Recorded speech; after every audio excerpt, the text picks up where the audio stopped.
Hi friends, வரம் தேடும் உறவுகள் அனைவருக்கும் வணக்கம். நம்மளோட சேனலை வழங்கக்கூடியதுன்னு பார்த்திங்கன்னா முற்றிலும் இலவசமான வரன் பதிவுங்க. ஸோ இந்த பதிவில் கூட உங்களுக்கான வாழ்க்கை துணை அமையலாம். வாங்க இன்றைய வரன்களை பார்ப்போம். பெயர் திவ்யா, வயது 31 வயது ஆகுதுங்க. ராசி கடக ராசிங்க. ஜாதின்னு பார்த்திங்கன்னா இந்து மதத்தை சார்ந்தவங்க, வன்னியர் சமுதாயத்தை சேர்ந்தவங்க. இதில் உட்பிரிவு எதுவாக இருந்தாலும் சம்மந்தனை சொல்லியிருக்காங்க. படிப்பு எம்எஸ்சி முடிச்சிருக்காங்க. இவங்க டியூஷன் சென்டருக்கு வேலைக்கு போயிட்டுருக்கிறதா சொல்லியிருக்காங்க. இவங்களோட திருமண நிலைன்னு பார்த்திங்கன்னா இவங்களுக்கு இதுதாங்க முதல் வரன். இவங்களுடைய முகவரின்னு பார்த்திங்கன்னா திருச்சியை சார்ந்தவங்க. மணமகளுடைய வசதி நிலைன்னு பார்த்திங்கன்னா இவங்க ஓரளவு மிடில் கிளாஸ் ஃபேமிலி தாங்க. சொந்த வீடு இருக்குங்க. அது இல்லாமல் நிலம் கொஞ்சம் இருக்கிறதா சொல்லியிருக்காங்க. இவங்களுக்கு அப்பா இல்லைங்க, அம்மா மட்டும்தான். ஸோ இவங்களுடைய அம்மாவும் வேலைக்கு போயிட்டுருக்கிறதா சொல்லியிருக்காங்க. உடன் பிறந்தவங்க ஒரு தங்கைங்க. ஸோ தங்கை படிச்சிட்ருக்கிறதா சொல்லியிருக்காங்க. ஸோ அதனால் இவங்களுடைய ஃபேமிலிக்கு நல்ல ஒரு உறுதுணையாக இருக்கிற ஆண்மகன் வேணும் அப்படிங்கிற மாதிரி கேட்டிருக்காங்க. ஸோ அதனால் எந்தவித எதிர்பார்ப்பும் இல்லாதவராக வேணும். எங்ககிட்ட பெரிய வசதிலாம் இல்லை. எங்கள் அம்மா ஒரு 5 சவரன் நகை தான் போடுவாங்க. ஸோ இதெல்லாம் ஏற்றுக்கக்கூடிய மணமகனாக தான் வேணும்னு சொல்லியிருக்காங்க. மேலும் மணமகன் கண்டிப்பாக ஒரு டிகிரி முடிச்சிருக்கணும். ஏதாவது ஒரு நிரந்தரமான கவர்மெண்ட் வேலையாக இருந்தாலும் சரி, ப்ரைவேட் கம்பெனியாக இருந்தாலும் சரி, ஏதாவது ஒரு நிரந்தரமான வேலையில் இருக்கணும்னு மட்டும்தான் கேட்டிருக்காங்க. மேலும் இந்த மணமகள் தன்னோட ஃபோட்டோ கொஞ்சம் மறைச்சி போடுங்க, நேரில் கேட்குறப்போ ஃபோட்டோ கொடுத்துருங்கன்னு சொன்னதுனால ஃபோட்டோ கொஞ்சம் மறைச்சி போட்டிருக்காங்க. இந்த மணமகளை உங்களுக்கு பிடிச்சிருந்தா கீழே உள்ள வாட்ஸ்அப் நம்பரை தொடர்பு கொள்ளவும்.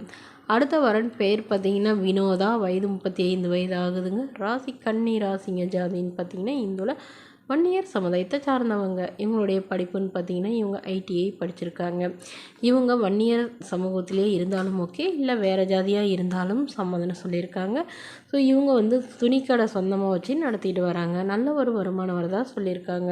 இவங்களுடைய திருமண நிலைன்னு பார்த்திங்கன்னா 2ஆம் மனம் தாங்க. ஸோ வரக்கூடியவருக்கும் செகண்டாக இருந்தாலும் ஓகே, ஃபஸ்ட்டாக இருந்தாலும் ஓகேன்னு சொல்லியிருக்காங்க.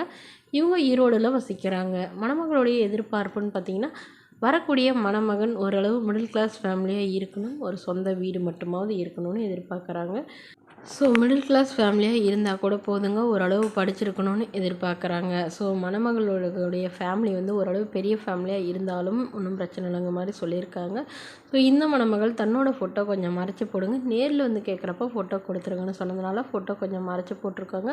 ஸோ இந்த மணமகள் கவர்மெண்ட் எக்ஸாமுக்கு படிக்கிறதுனால வரக்கூடியவர் கவர்மெண்ட் ஜாபில் இருந்தாலும் பிரச்சனைலாம் ஓகே தான் அப்படிங்கிற மாதிரி சொல்லியிருக்காங்க. ஸோ இவங்களுடைய அப்பா இவங்களுக்கு ஒரு 20 சவரன் நகை போடுறதா சொல்லியிருக்காங்க. மற்றபடி பெருசாக வேறு எதுவும் செய்ய முடியாதுன்னு சொல்லியிருக்காங்க. இந்த மணமகளை உங்களுக்கு பிடிச்சிருந்தா கீழே உள்ள வாட்ஸ்அப் நம்பருக்கு உங்களுடைய முழு விவரங்களையும் எங்களுக்கு சென்ட் பண்ணுங்கள். நாங்கள் இந்த மணமகள் வீட்டாருக்கு அனுப்பி வைத்து இவங்களுக்கு ஓகேங்கிற பட்சத்தில் மணமகள் வீட்டாரின் ஃபோன் நம்பர் இலவசமாக வழங்கப்படுங்க. இது போன்ற இலவசங்களை உடனுக்குடனே உங்களுடைய ஃபோன்லேயே தெரிஞ்சுக்கணும். நம்மளோட சேனலை சப்ஸ்கிரைப் பண்ணி அருகில் உள்ள பெல் ஐக்கனை கிளிக் பண்ணி ஆல்னு செட் பண்ணிக்கோங்க. அப்போ தான் நம்ம பதிவுகள் போட்ட உடனே நோட்டிஃபிகேஷனாக உங்களை சேரும். இது முற்றிலும் இலவசமான வரன் பதிவு.